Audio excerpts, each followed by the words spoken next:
Hello friends, আশা করি সবাই ভালো আছেন। যে অনলাইন টেকনিক্স এর পক্ষ থেকে আপনাদের সবাইকে স্বাগতম। ভিডিওর থাম্বনেল দেখে বুঝতে পারছেন কি নিয়ে আলোচনা করব। কিভাবে আপনার ল্যাপটপ, পিসি অথবা কম্পিউটারের এসএসডি এবং হার্ড ডিস্ক চেক করবেন সেই বিষয়টা নিয়ে আলোচনা করব।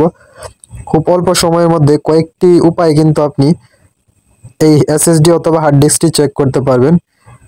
আমি এখন দুই তিনটা উপায় দেখাবো, সেই সবগুলো উপায় কিন্তু আপনি আপনার এসএসডি এবং হার্ড ডিস্ক চেক করতে পারবেন। এজন্য আপনি প্রথমে আপনার কিবোর্ডের কন্ট্রোল+আর বাটন ক্লিক করবেন। যখন কন্ট্রোল+আর বাটন ক্লিক করবেন তখন আপনার সামনে এ ধরনের একটি ইন্টারফেস ওপেন হবে। আর এই ইন্টারফেসটির মধ্যে আপনি DFR-GUI লিখে সার্চ করবেন। আপনি যখন DFR-GUI লিখে ওকে বাটন প্রেস করবেন তখন আপনার সামনে এ ধরনের একটি ইন্টারফেস ওপেন হবে। এই ইন্টারফেসটির মধ্যে আপনি দেখে নেবেন যে আপনার কোন ডেস্কটি কি নাম দিয়ে সেভ করা। আমার যে সি ডেস্কটি আছে এটা সলিড স্টেট ডিভাইস অর্থাৎ এসএসডি, এবং আমার ডি এবং ই ডেস্কটি হলো হার্ড ডিস্ক। এখান থেকে আমি দেখে নিলাম যে আমার কোনটা এসএসডি এবং কোনটা হার্ড ডিস্ক।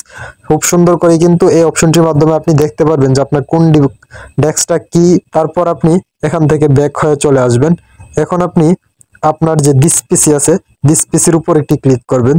দিস পিসির উপর ক্লিক করার পর মাউসের রাইট বাটন ক্লিক করার পর আপনি 3 নম্বরে দেখবেন ম্যানেজ নামে একটি অপশন আছে। এখন এই ম্যানেজ অপশনটির উপর একটি ক্লিক করবেন। ম্যানেজ অপশনটির উপর ক্লিক করার পর আপনাকে আরেকটি ইন্টারফেস ওপেন হবে।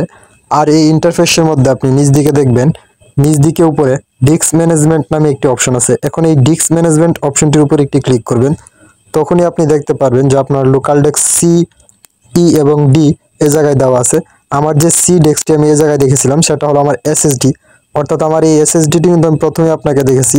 এই এসএসডি এখানে 128 জিবি দেওয়া আছে, অর্থাৎ আমার পিসিতে আমি 120 জিবি এসএসডি লাগিয়েছিলাম। এখানে এটা কিছুটা কম দেখাবে, কারণ অনেক সময় ভাইরাসের কারণে এটা অনেকটা কম দেখায়। তারপর আমার যে হার্ড ডিস্কটা আমি লাগিয়েছি সেটা হলো 500 জিবি।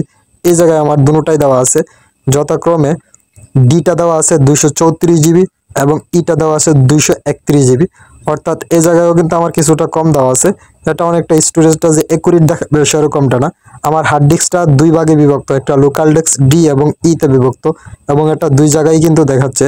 এবং এসএসডি যেটা প্রথমে এটাও কিন্তু 120 জিবি, এটা 118 জিবি দেখাচ্ছে। এই খুব সুন্দর করে কিন্তু আপনি আপনার এসএসডি এবং হার্ড ডিস্কটি এই একটি পন্থায় দেখতে পাবেন। এবং তৃতীয় আরেকটি পান্থা আছে, সেই পদ্ধতিতেও কিন্তু আপনি আপনার এই এসএসডি এবং হার্ড ডিস্কটি চেক করতে পারবেন। আর এই কাজটি করার জন্য আপনি প্রথমে যে আপনার ডিস পিসির মধ্যে প্রবেশ করবেন। আপনি আপনার ডিস পিসির মধ্যে প্রবেশ করার পর আবারও নিজ দিকে ডিস পিসির মধ্যে যাবেন। ডিস পিসিতে যাওয়ার পর আপনি এই জায়গায় আপনার লোকাল ডেস্কগুলো দেখতে পাবেন। যেহেতু আমার লোকাল ডেস্ক সিটা আমি প্রথমে এসএসডি বলেছিলাম, সেখানে গিয়ে দেখে এসেছিলাম। এই জায়গায় আমি এটার উপর ক্লিক করার পর নিচ দিকে প্রপার্টিস নামে একটি অপশন দেখতে পারবো। মাউসের রাইট বাটন ক্লিক করার পর তখন এই প্রপার্টিসের ভিতরে প্রবেশ করার পর এই জায়গায় আমার এই ডেস্কটার কতটুকু ব্যবহার হচ্ছে, অর্থাৎ এসএসডিটার কতটুকু ব্যবহার হচ্ছে, কতটুকু ফ্রি আছে, সে সম্পর্কে কিন্তু সবগুলা তথ্য এই জায়গায় দেখতে পাবো। ওইটা যোগ করলেই কিন্তু আমি পেয়ে যাব যে আমার এসএসডিটা কত। এভাবে আপনি লোকাল ডেস্ক ডি এবং লোকাল ডেস্ক ই উভয়টা ডেস্কই কিন্তু দেখতে পারবেন, অর্থাৎ আপনার হার্ড ডিস্কগুলা। যেখানে আমরা প্রথমেই হার্ড ডিস্ক কোনগুলা সেখানে দেখে এসেছিলাম। খুব অল্প সময়ের মধ্যে কিন্তু আপনি এভাবে আপনার এসএসডি এবং হার্ড ডিস্ক চেক করতে পারবেন আপনার ল্যাপটপ অথবা কম্পিউটারের মধ্যে। আশা করি বিষয়টি বোঝাতে পেরেছি। যদি কোনো প্রশ্ন থাকে তাহলে কমেন্ট করে জানাবেন। আপনার প্রয়োজনীয় রিলেটেড বিভিন্ন ধরনের ভিডিও আমি আমার চ্যানেলে আপলোড করে রেখেছি, তাই আমার চ্যানেলটি ঘুরে আসার জন্য অনুরোধ রইল। সম্পূর্ণ ভিডিওটি দেখার জন্য আপনাকে অনেক ধন্যবাদ।